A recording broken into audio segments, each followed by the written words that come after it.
Well, all welcome everybody to another episode of the Second Time Founders podcast. We have Austin here with us, and also our esteemed guests, Julian and Sarah. Um, I don't know, Sarah, if you want to give an intro to Austin, or you want to Austin yourself give an intro. Um, So, and y- yeah. yeah, we'll turn it over to Austin. So it's Austin Peter Smith is joining us today. He is a multiple time founder. I think he says he's a 2.5 time founder, second and a half time founder. So he'll get into how that is. And he has a new company that's still in stealth. So we promise we won't ask too many questions about revealing his new company, but we're definitely going to ask him about why he decided to start another company, what he's learned, what he's going to do differently, and hopefully impart some wisdom on folks based on his past experiences. So, Austin, tell us a little bit about why you consider yourself a 2.5 time founder. Yeah, and awesome to be here. This is really cool, and I love the vibe of just like I got on the call and you guys hit record. No nonsense. So that's pretty cool. Um, So prepared. so yeah, in 2019 I started a company called Capiche. It was basically Glassdoor for SaaS pricing. So I was getting people who buy a lot of SaaS to share how much they're paying, so that other folks didn't have to go through the nonsense of dealing with salespeople and dealing with really opaque pricing and very different pricing from one deal to the next. So trying to create transparency in that space, just like Glassdoor did, and we the concept was popular pretty quickly, and we grew a pretty vibrant community of people that you are sort of power users of software as well as buyers of a lot of software, and so the we were able to build a bunch of kind of velocity around that, a lot of user generated content, and we built up a good amount of intel on the things that people who sell SaaS don't want you to know about, like how to negotiate, where in a contract, like which bits are like super negotiable and which are not, and all of those types of things that are very different from one company to the next. But we couldn't really figure out a good way to monetize it, and we also struggled to find a way to make it grow really fast. So it was like steady linear growth, and like when we tried as hard as we could to grow it, we saw steady linear growth, and when we like didn't work on it at all, we also saw steady linear growth. And so it was like almost there was not really much that us working on it was doing to change the outcome. So ended up we had a really small team, so we started, this was also like in the kind of beginning ish of COVID, and so we started just like experimenting with some new products as a team and leaving Capiche running. And then right around when that happened, I got a DM from Ryan New, who's the founder of a company called Vendor, that's like a procurement platform that had started at a similar time. And he was basically doing a somewhat similar concept, but totally different business, where he just was negotiating on behalf of buyers. So you hire Vendor to do your negotiations for you. And he was really interested in the community and the kind of the data that we were accumulating and some of those things. And so they ended up acquiring Capiche for like a little over $1 million cash, which was about 2x what we had raised to date. And so we took that money Amazing.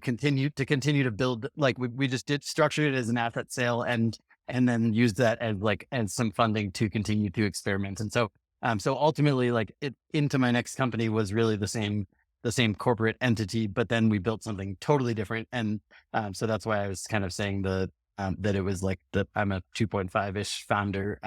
And so then the next thing we built was very different. So we started experimenting with like first radio on the internet, and we were like doing this, like you could with one click start just like live streaming on a public URL so that anyone could listen, and then ended up building this thing. We got the domain racket.com, and the idea was like our idea was just how could you make it like as easy as possible for someone to publish something that looks like a podcast. So to publish a podcast, you have to like go register with iTunes, and you have to set up RSS feeds, and you have to figure out where you're going to record the audio and you have to publish we it. know, Don't don't we don't know, tell we us. know. Yeah. It's a lot of drama. It takes Kevin like hours. Yeah. Yeah. 1 hour, Poor 1 Kevin. hour. Okay, he says that, but we are like, that's why having you on, we got to get this blowing up so we get sponsors so we can get Kevin out of this job. Yeah. It's 1 That makes hour. sense. Poor Kevin. But yeah, so the like analogy that I had at the time was like how difficult it was to set up a blog before tools like Twitter and Tumblr existed, where like it wasn't like insanely difficult, but it was like a thing you had to do. You had to think about like the domain it was going to be hosted on, and you had to like actually set up to potentially even know some technical things about how to actually set it up. And then there was like a kind of seriousness as a result of that, of like, this is my blog where I post serious things. And Twitter and Tumblr like lowered the stakes so massively to where it's just like you could just spew your thoughts onto the page, and it like massively opened up the number of people that were publishing words on the internet. And so that was the kind of idea that I was excited about, is like, could you do that with audio and like 100x the number of people that are publishing their voice online? And Racket went pretty viral for a bit, and we had a whole bunch of users. What year was this? Like, This was so we all know. 2021. Yeah. Okay, got it. But yeah, I guess I didn't really say what it was, but it really was this: you press a button to record. You can share a link, just like a Google Doc. So anyone with a link comes in and they're recording with you. You have up to 9 minutes, which we just set kind of arbitrarily, and to like keep it somewhat concise. And then like publishing was then kind of like publishing a Medium article. You like pick an unsplash image as the background, and you add a title, and then you instantly have a shareable link that's like a full bleed background image that and just like waveforms of audio. So you could just like instantly share it to wherever you could share a link. And so people started doing all sorts of crazy creative things with it. There were like comedians telling jokes and musicians singing and all these things. And people who had an existing audience, especially on Twitter or like an SMS list or anywhere that you could like reach that audience with a link. Like Instagram, you can't really share a link very easily. So folks that had an existing audience on platforms where they could share a link would see a lot of traction. We never really succeeded at building like a network on its own. And so anyway, yeah, happy to talk about some of the ups and downs there, but we had like what happened with that company? That company I worked on for about 18 months, and we like, just again, like we had moments of growth, and never had really strong retention, and never were able to build the kind of the network. And so it was like worked well for people that could use it as a tool to reach their existing audience, but that wasn't really like a very viable business. And then at the end of 2022 decided to wind it down and return the remaining cash to investors. Oh, wow. You had remaining cash to return. We did, well, not a lot, but we did. Yeah. Wow. And now you're doing a new thing. So what like lessons, or what's maybe the biggest lesson you're going to take into this new company that you're working on? Yeah. I mean, I have many. I would say one is like, the first time around, I was so excited to be a founder. I still am. I think it's like such a cool thing that I get to like create a business in the world. And, but I think I was so excited.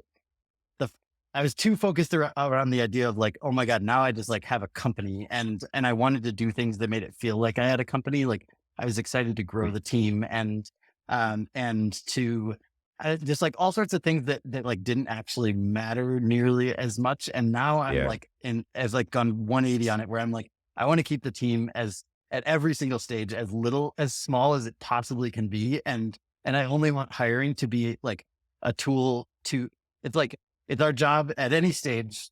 The current team's job is to build so much momentum that we literally can't sustain without growing the team. And then that's when we grow the team, as opposed to like you fill seats to try to solve the problems that help you build the momentum. Like that was the wrong way of thinking about it. And so that's like a huge takeaway for me that I'm really excited about. And then I was a solo founder last time around, and that was challenging in a number of ways. Like it was lonely for sure. That was a huge one. And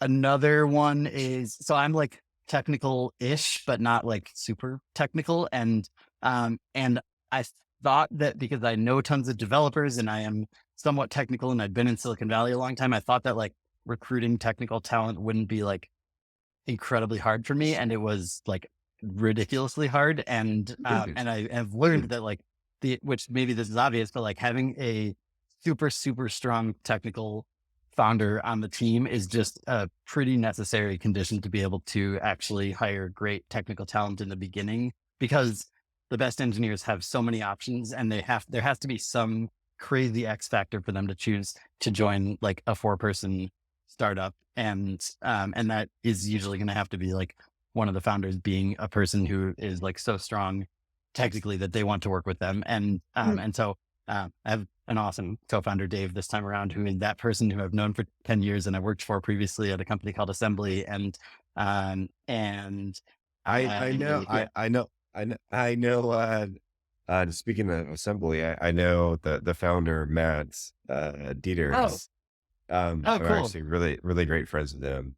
So, Oh, me too. Awesome. he He's an investor in our new company. yeah, Yeah. that's great. Yeah. Yeah. So Yeah, Dave was yeah, was CTO and Matt's co-founder at Assembly. yeah.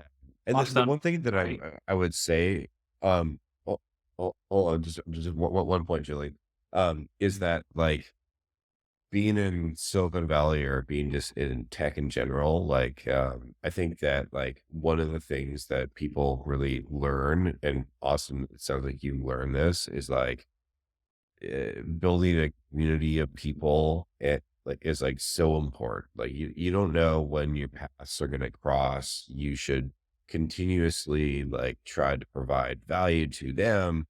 Not well, also try to be friends with them as well. Like don't just try to milk them out of their technical talent or whatever that is. But it really is around like building, like you want to build a team ultimately and staying close with the people. And I think that if you worked with people, and I don't know, Sarah and Julie, if you wanted to kind of talk into this, but like these are the types of people that you're going to start a company with. Like I even think of like even my past company, like I started with my co-founder that she was hired on as a very like lower level person, and she just was awesome at what she did. And I'm also like, not that Airhouse is doing extremely well right now, but I'm always looking for that talent and that those relationships that you build up over time, that I don't think a lot of people really put like a lot of effort into like maintaining those. And it takes a lot of time and effort. It's like you have to continuously build, like go out for whatever it's once a month, or have coffee, or go for walks or hikes, or do whatever. I think that like you need to kind of continuously like have those relationships, and those are the people like Austin. I'm not sure with this is what happened with your co-founder, or your technical leader, or I can't remember what you said, Yeah. but Co-founder. like co-founder. That's how it happens, and that's what people don't realize. And so, anybody that's actually working for a startup, like the people around you are, if you want to start a company, are the people that you should really create really meaningful connections with. Yeah. I've also found that like, I think a few of us here, Austin included, like I met Austin through Twitter. I think. I think that's how we Yeah, I connected. think that's right. Um And I found like putting my life out there on social media has been really helpful for like maintaining those connections. It's kind of like a fast and easy way to do it. Because if I put out there like what I'm thinking about and what I'm working on and what I'm struggling with, like that kind of prompts people to connect with me, or they feel like they remember me, or I'm top of mind the next time they're thinking about who to grab coffee with or who to pick their brain for advice. And so it's helped me maintain and form new connections like with Austin, but also maintain, connections with like people I used to work with or interacted with without having to do like a million one-on-one coffee dates. So that's like my hack for quick and dirty maintaining connections with great coffee. Ah, I see now, Sarah, why you're so active on Twitter. That makes a And lot of LinkedIn sense. now, I'm finding a lot of uh I kind of like that better now that, Twitter is who knows what's gonna happen with Twitter or X or whatever it's called. LinkedIn, is actually the people I worked with. Theoretically, they should have LinkedIn connected with me. And so that's been good for like just broadcasting what I'm working on, what I'm thinking about, and, you know, kind of keeping up to speed with what other people are doing too. Julie, what do you do? Julie may be Just frozen. stands there like a statue Yeah. So we and may looks go like past Steve Jobs. Julia. Yeah. He does. It's a That's great, so a funny. great pose to be frozen on. Um, And uh, Austin, like you're connected with some like big time, big shot people. Like, didn't you used to work with Jason or work for Jason Calacanis? And Yeah. that must have kind of got wait, you is in with the, Jason big time? Let's be clear here.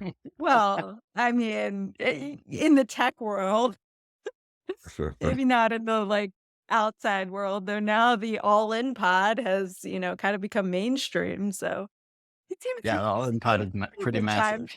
Yeah, I was just joking. I worked for Jason, at inside.com. So Inside has been around for a long time. It was originally Mahalo. If you remember that way back in the Mhm. day. And, but in like 2015, it was a news app and he wanted to pivot it to newsletters. And so, and he brought me on as president and GM, and we like shut down the news app and built newsletters basically. And I, spent a couple of years working on that, building out, dozens of newsletters, and we built it to millions in revenue and built out a CMS and ad platform that still powers the newsletters there today. And, and then he's been the first investor in both of my companies. So, That's kind of awesome. is a good That's friend. great. Yeah. Julian, now that you're back, sorry, you froze before. What do you do to like create and foster relationships of people that you are going to potentially hire or in your next company, would co-found a company with? Like, what do you do? Sarah mentioned if you missed it, or hers is Twitter. She doesn't like going on one-on-one coffee dates. It's maybe too inefficient. What do you do, Julian? He's gone. Okay, he's gone again. We don't I'll care. Okay. answer it. I mean, Okay. because Sarah, I think what you're saying makes a ton of sense. And like Twitter has been immensely valuable to me, and LinkedIn, that the LinkedIn switch has not flipped for me yet, where I've like actually gotten that similar value. But the important thing also for me is like it's easy to build a lot of casual acquaintances on Twitter, and you have to like actually then push to like have conversations with people in DMs and like get to know someone in a more like Wide real in. way. Yeah, Yeah. exactly. Otherwise, like I think for a long time it was like, oh, I have all these like casual acquaintances, and then I started to think about like, why don't I actually make these Twitter friends into like my real friends? And that does take like an actual effort, but it pays off a lot.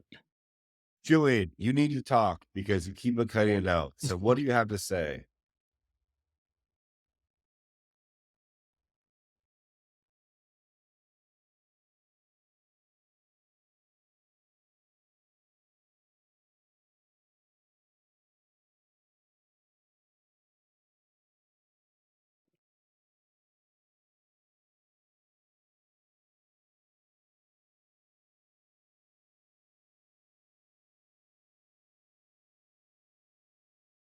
Yeah, I think so. I mean, the kind of the one around hiring that I was talking about is definitely a big one for me. And then another one that I don't know if I would give it as advice to everybody. I actually wouldn't, but it for me. So, but the last two companies that I just described, Capiche and Racket, neither of them like solve an acute problem. Like there's like a real thing of like there's lack of transparency in SaaS pricing, and we were trying to solve that, but it's not like it's a pretty intangible problem. And then the audio one, it's like yes, it's exciting for people to be able to publish their voice online. Yes, you can build big businesses by doing this type of thing and build really meaningful things, but it's not like um, taking like a thing that someone is banging their head against the wall every single day with as an acute problem and solving it. And again, like I think you can build a really successful startup without necessarily like solving an existing problem that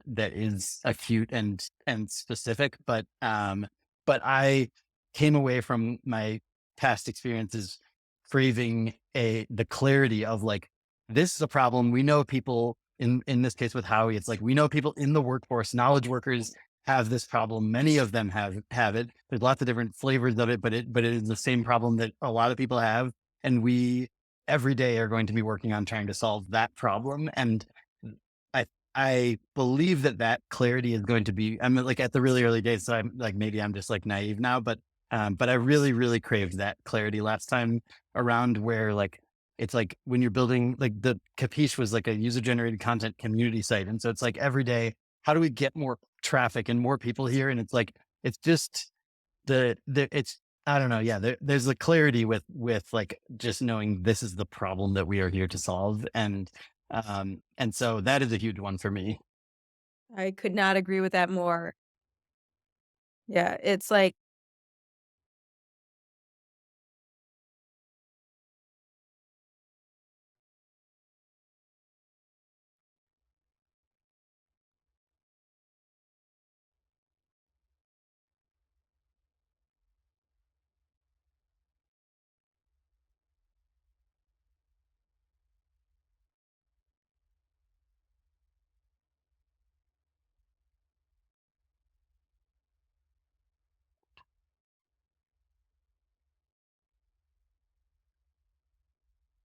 It, yeah, it's and also like so much harder when you're not like building something that is already a behavior and a thing people are used to paying for. Like I think Facebook has tricked us into thinking like, oh, you can invent a new behavior and you can get billions of people to do it. Like, yes, you can, but like it's one in a billion that become Mark Zuckerberg.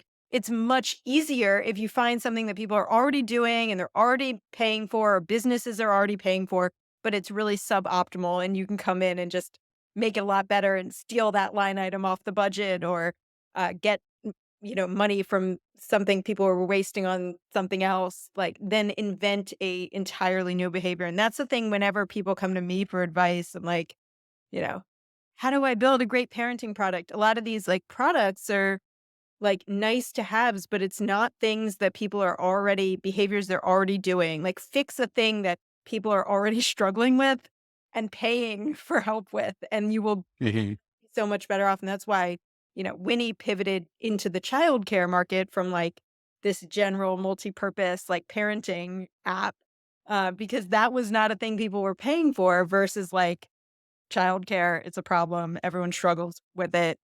We didn't have to reinvent the wheel there. which is why I think that there's a lot of people, myself included, that have went from consumer trying to reinvent something in my last company, Shyp, which we had a lot of problems. We had a good product fit, but then going and pivoting to like a B2B company, Yeah, which I think that's the is question. like Austin, is yours consumer or very, B2B? Your new one. It's like prosumer. It'll be more B2B over time, initially selling to individuals, but it like is used in a professional context. So yeah. yeah. I'd actually, Austin, I'd love to ask you this because we have our dear friend Matt in common, and he was kind of like, not that I love talking about crypto, but what you guys were building at Assembly was kind of like crypto before crypto was a thing. So I can explain Assembly, or if you want to, Yeah, happy and to. what it Yeah. actually was. Yeah. Yeah. Yeah. It was like, oh, just a little bit before its time. It's like the if it had been 5 years later, like the investors would have dumped money into this idea. But Oh, basically, it was the yes. idea was let people build software together the way that you build open source, where anyone in the world can kind of come and contribute, except build real businesses for profit products and then share ownership, actual ownership based on what people have contributed. And we were using the Bitcoin blockchain to actually like represent that ownership. And so we built a whole like protocol. I don't even know if I'm using the right crypto words, but yeah, we built a thing on top of the Bitcoin blockchain, a token system on top of the Bitcoin blockchain where the ownership of these projects would be represented. And then when revenue came in, it would get distributed, or when profit came in, it would get distributed to the owners of the projects. And it was a really, really cool idea and very radical at the time. And I think that I mean, I guess like it sort of is like, I guess DAOs are kind of a similar concept that ended up happening, but I don't know if I've seen like a Maybe, platform for this. maybe.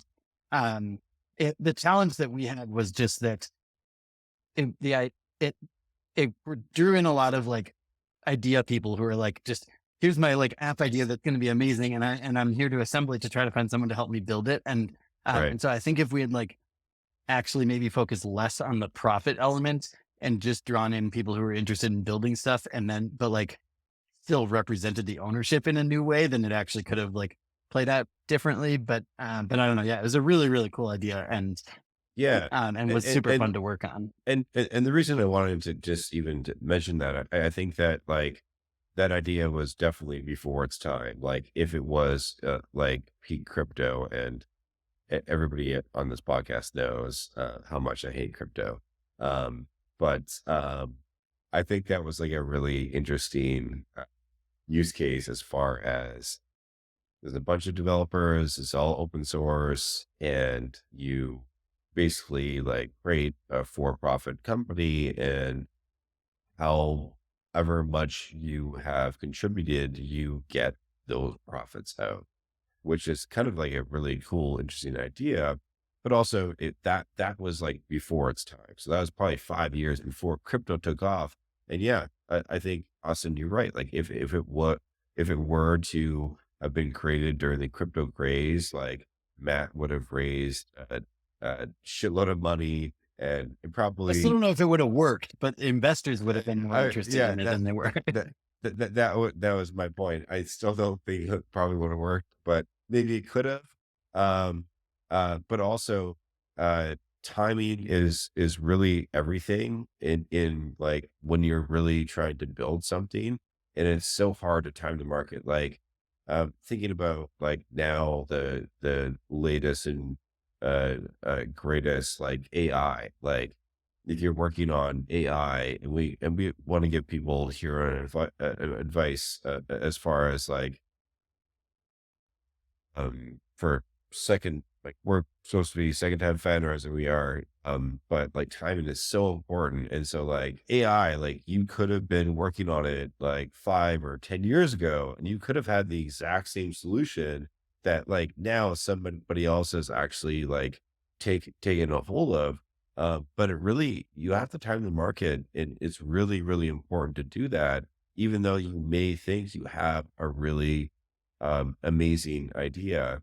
And so definitely something that I've learned.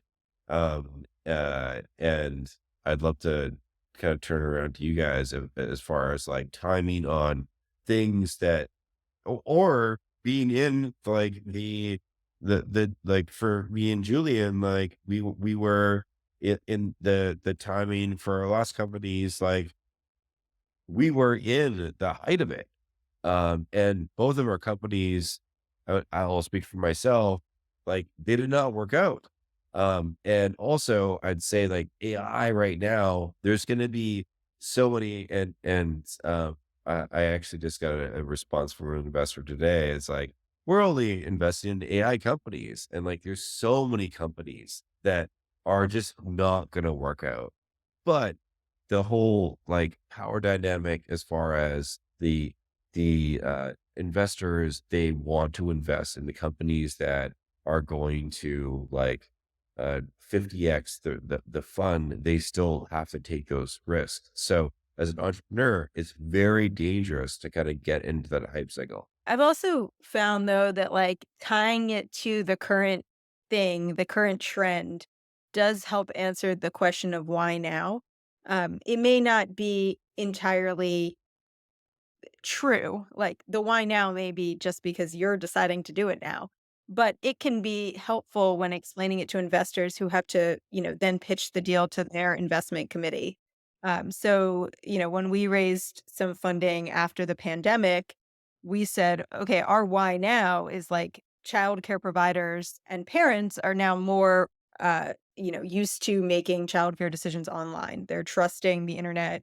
Whereas before they had to do everything in person and it was like preschool fairs. Now they're willing to just purchase childcare sight unseen.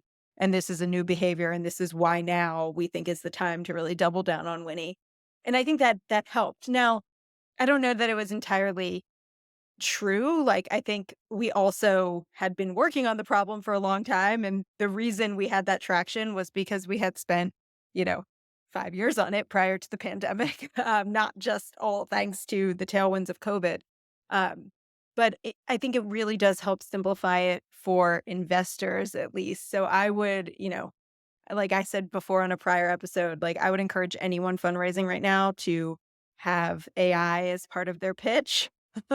Kevin disagreed with me, but I just think it helps answer that why now that in a simple way that investors will need to present it and get it through like their investment committee. To be clear, I have actually changed my pitch to include, and we actually are building AI products Ooh, that yes. that, that maybe a little smoke and mirrors. Um, but yeah, uh, I don't know. Austin, what do you think? Like you're a 2.5 time founder. You're starting a relatively new business. Like maybe where does AI fit in your kind of like tool chest? Yeah. I have many thoughts. Also, really quickly, since we didn't do intros, I just realized, Julian, I'm an investor in practice. I don't know if we've ever like met on a call. So and you only have your first name there. I'm like, oh, cool. Yeah. So we know each other. I did not make that connection at first. You're an investor in his company? Yeah. And we've never met on a call before, I don't think. And so I don't know. How did All you he have is your first swindle money name. out of you without ever meeting you? How do you That's do the that? magic of Julian. Julian Wow. is just the master of getting people's money. That I is think you might have met Stu. Yeah, I'll make investments without doing like, if for a 25K check, I don't want to waste a founder's time and like ask the same questions. It's like, I don't know. I don't, there are many times that I do calls with founders where I have many questions, but then there's some where it's just, I don't know. Yeah. The person, and you've seen them from a distance and want to bet on them and that type of thing. And so, yeah. But anyway, so AI,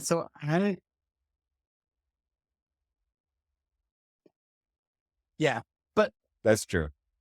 yeah, I still do feel that way though. It's like, I see a lot of small check investors that like feel like they need to like go through this whole process of asking tons of questions. And I just don't think it leads to a lot of actual clarity on the bet when you are like clearly not able to like spend a ton of time doing diligence as a small investor, and it's at the early stages. And so like, it's just like, is this person like, gonna plow through walls? I agree.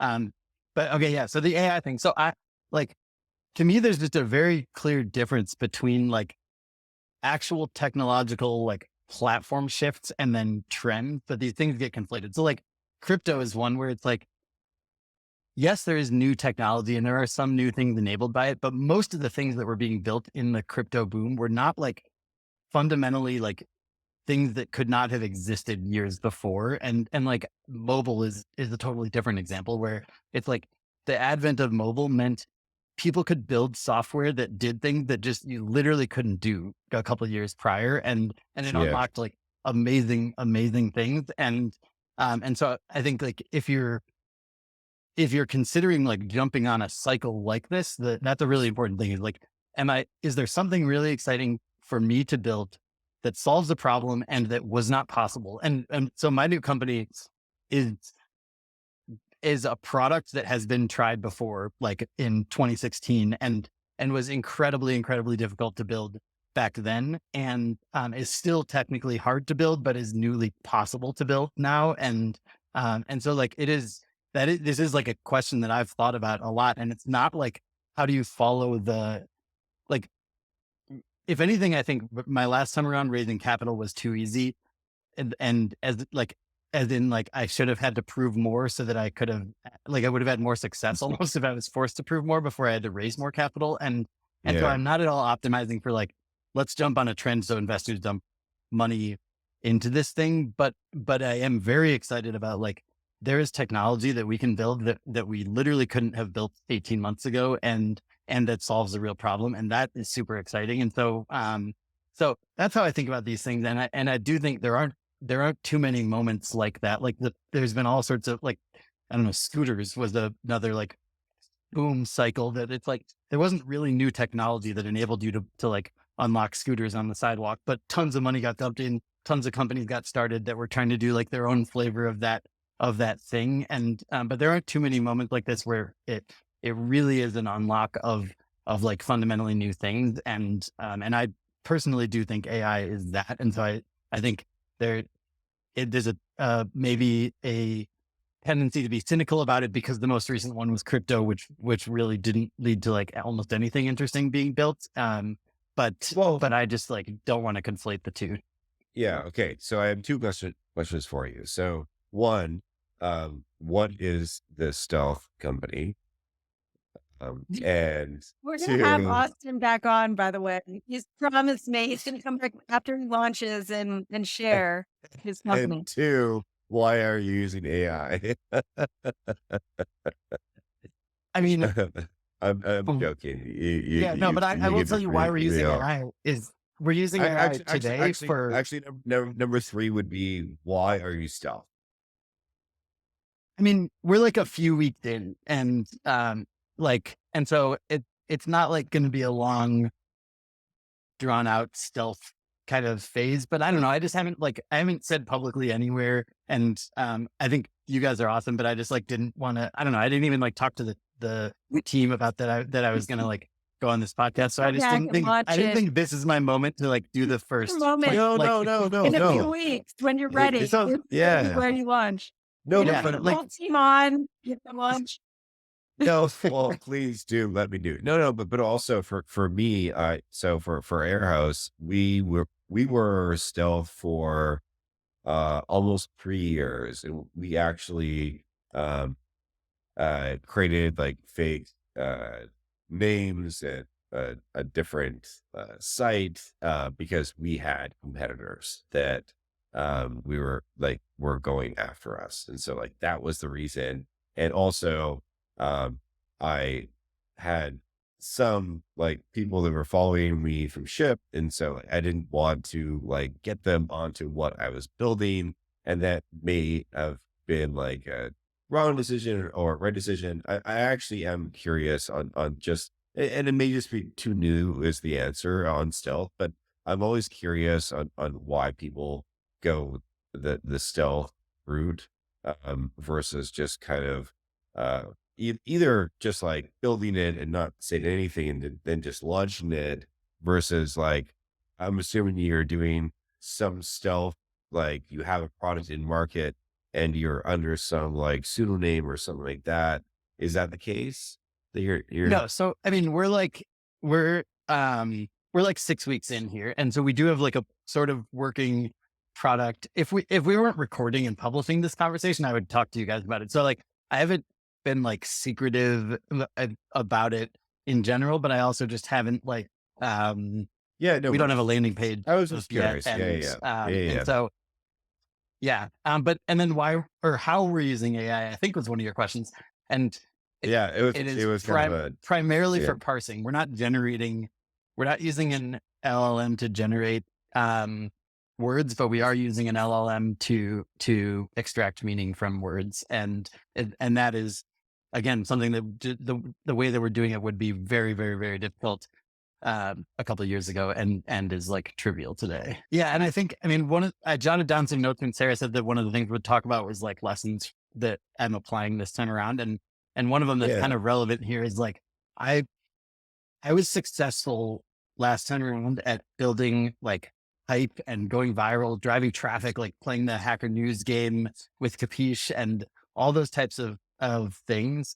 But too often I was like using that as a way to convince myself that what we were doing was working. And this time around, it's like that actually, it's like the total opposite. It's like get the thing working and then use that as fuel on the fire, not like Yes. the going viral does not create the fire. And so you have to get the fire cranking and then leverage those things. And so I am being pretty deliberate in terms of like our go to market there of like get making sure that the product is really working before we do each next stage of like kind of building some hype and energy around it. And so that is one of the reasons that we're like a little bit quieter right now, but it is a product that like when people use it, like other people see them using it. And so it won't be like years of stealth. It'll be like, within the next 6 weeks or something, people will I would see it. even build on that, Austin. I think that the Hacker News, like I've been at Hacker News before, and it's great for like getting like awareness initially, Dopamine. but like what you actually do need to like you kind of, and this is actually why one of the reasons we went like stealth. Like I didn't actually like I knew a bunch of brands, so we serve like e-commerce brands. And also this is also a reminder that the biggest e-commerce day was just on Monday ever in history. So plug my market. Um, but I think that and the reason that we went stealth was that I didn't want to have people that I knew that had brands that were like, oh, I want to use your thing. Like I wanted to get like actual um uh feedback from people who I did not know. I wanted to sell into those people. And that is like there's so many people that have had like maybe wildly successful companies. Like if you, I don't know why this is coming up in my mind, but like if a Dave Moran like started a new social network, there would be like hundreds of thousands of people that would just sign up just because it was. And actually, here's a great example was the Instagram founders. That they started a new company. I can't even remember what it is because I don't use it. Oh, Um, yeah, and that news thing. Artifact. yeah, Yeah. yeah, and Threads is another good example.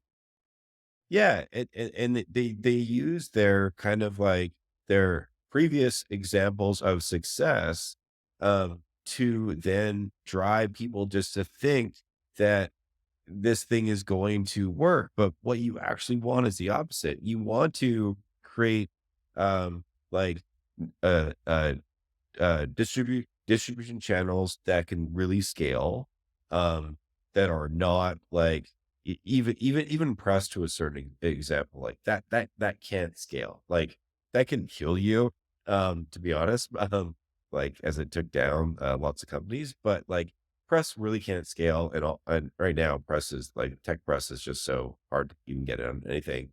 Um, but like you really want to talk to the real users and you want to get to the real people before like you try to use your network because yeah, for investors, you like use all of that for your advantage. Like you did with Julian and Austin invested in you because he knew who you were. That's great. And like I have the same thing as well. Investors will like based on my previous company will like literally I got a, a check from a very famous angel. I think it was $250,000 check. Um I literally told him he's like, I don't care where you're working on, like I will just invest in you. And I was like, I'm not gonna tell you what I'm working on. And I waited to the actual the check cleared. Then I told him, he's like, this is awesome. But so use it for your advantage for investors, but for customers, you can't because you're trying to build this massive company and you need to have so many different distribution channels that actually do work. And it is so painful. And we all want to go and we all want to get press, or we all want to go on Hacker News and make this thing work. And we've also seen other companies like Dropbox, like that's how they worked and all this. That is one in a million shot. Like you have to find an actual way to like go through cold email, through like LinkedIn ads, through like whatever you have to do. I don't know, Sarah, if you want to weigh in here and like what you guys have learned here. I'd love to hear your opinion on this. Yeah, I mean, 100%. Like in the beginning of Winnie, did the same thing where we were, brute forcing it and kind of tricking ourselves into thinking we had product market fit, getting friends and family to try it. They would say they liked it, and so I tried your app because I knew who you were. I was like, yeah, and I was and like, we yeah, like pulled all those cards, and then like it took years before I figured out it didn't have product market fit. And then I remember like my co-founder Anne, over a weekend, she put up a website with every childcare location in San Francisco. And it was like the most hacked together thing. And she shared it in a mother's group. And people just were like, oh my God, this is amazing. Thank you so much. And we had shared stuff for years in that mother's group and like would get like one or two likes. And like this was the first time people really loved it. And then they started sharing it on, in the same mothers group or in other mothers groups, and we were like, "Okay, this is for real now because 'cause we're not hacking it." So, yeah, my next company for sure, I will save those hacks for when we actually have product market fit because doing them too early is you're just fooling yourself, and it's like it's just wasting your own time and money and all that. Also, I love your strategy of, like, not talking about it till you're ready to talk about it. I think I did a lot of, like, building in public early on, and still, like, people can find those podcasts and those, news articles, and, like, they find them, and then they when introducing the product today, they, like, use the wrong tagline and use the wrong stats, and it's just like, ugh, I wish that stuff could be, like, wiped from the internet because it's not reflective of where we're at today and what Winnie does today. So I kind of would if I were doing it all over, I would wait, to go public till we had a thing that we were ready to talk about. Mhm. So Austin, how long are you gonna wait? Not very long, honestly. Like I'm sort of using the product. It's getting better every day. And we're like gonna be, I mean, like I said, I think my view on the kind of type thing is like a little bit not as far to the end of the spectrum as what you all said, because I do think it's like a valuable tool. It's just you can't use it to convince yourself that you have something that you don't have. And Yeah. so but it is like a really, really useful tool that we are like pretty deliberately planning to use as we get the product working this time around. And then you also have to have a plan for how you break out of it. Um like Superhuman was a great example of a product which I'm an investor in and a huge fan of and have been a customer. I was like among the first dozen users of it and have paid every month since then. But it like built a ton of hype, but then really struggled to find like how do you break out of that initial like just the kind of power user in Silicon Valley is not necessarily a market that gets you to where you need to go. And I think that was like the kind of the next phase that has been more challenging for Superhuman, but they have continued to grow, which is awesome. But but it was like crazy growth, and then no plan for like how you actually jump past that, or maybe That's not no that's plan, but no, yeah, but it didn't work. that's actually a great like example. Like the founders there had like they had built something that was really great and they used all that. And they also didn't they create a wait list, and it was like just this crazy onboarding time and everything. And to me, I use Superhuman. I think it's fucking terrible. I don't know anybody else on here who still uses Superhuman. I definitely don't. I tried to convince um my friends that it was like worth the $30 a month, for a long time, and I'm like, "No, I kinda bought into the hype." I was like, "This is the next email client," and then I'm like, no, I don't want to use command prompts and all this shit. I like drag and drop shit and like emails and the way things are actually working. And I have my own thing. And so I think that they skyrocketed and I have no idea where their growth is now, but it's definitely not as big as it was before. And I think that now they probably have to live in the evaluation that they created. And that is not good for anybody. But I think just looking at the time here, at the top of the hour, we all have jobs to do.